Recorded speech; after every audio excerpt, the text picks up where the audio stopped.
Alors autrefois c'est évident puisqu'effectivement la famille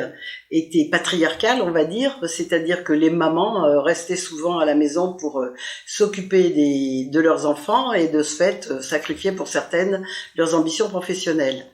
Aujourd'hui, bien qu'elles aient acquis une autonomie par le travail et une autonomie financière, malgré tout, ces barrières existent de façon inconsciente parce qu'elles veulent toujours être des mamans disponibles et présentes pour leurs enfants. Et elles appréhendent de revendiquer des responsabilités ou des missions qui risqueraient de les faire renoncer à cette disponibilité pour leurs enfants qui est quand même la plus importante dans leur vie. Elles laissent quelquefois passer des opportunités de peur d'être prises dans un engrenage professionnel qui ne se renouvelle pas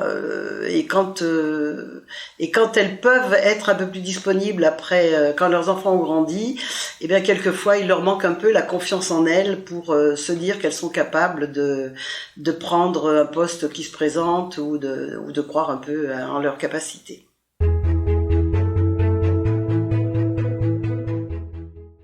En ce qui me concerne, effectivement, j'ai pas trop connu cet équilibre vie personnelle, vie professionnelle, mais il faut du temps pour soi, il faut du temps pour vivre. Mais l'important finalement, parce que j'ai quand même été très heureuse dans mon travail et je me sens complètement épanouie et accomplie dans ma vie, je pense que ce qu'il faut, c'est être heureux, quel que soit le moyen par lequel on y arrive.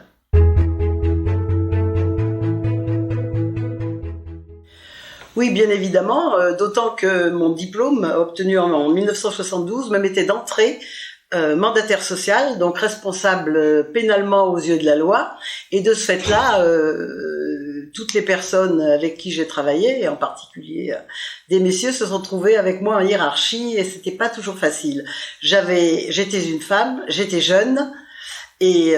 c'était quelquefois un peu difficile à passer. Mais globalement, ça ne m'a jamais perturbée. J'ai toujours suivi mon bonhomme de chemin avec les objectifs que je m'étais fixés personnellement. Et chacun trouvait, au bout de quelques temps, et souvent très court, chacun trouvait sa place. On reconnaissait les compétences de chacun, on travaillait dans un respect mutuel et les choses se sont plutôt bien passées. Donc j'ai jamais été vraiment perturbée, mais j'ai rencontré effectivement, j'ai eu en face de moi des réactions un peu compliquées.